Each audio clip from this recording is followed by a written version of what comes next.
afternoon मुझे lunch कर घर को आसती देखिए आज कौन होमर लंच रे आज तो आम संडे साधा खाऊँ राइस होती पणस कठा रसा होती पणस कठा रसाटा खाई भल लगे कारण नुआ नुआ पणस कठा ना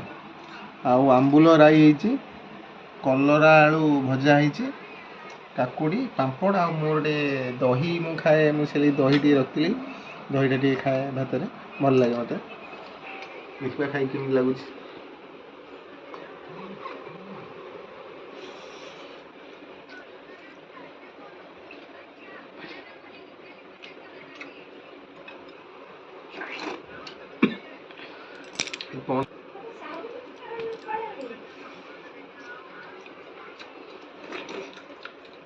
पणस कटा तक ना मटन तरकारी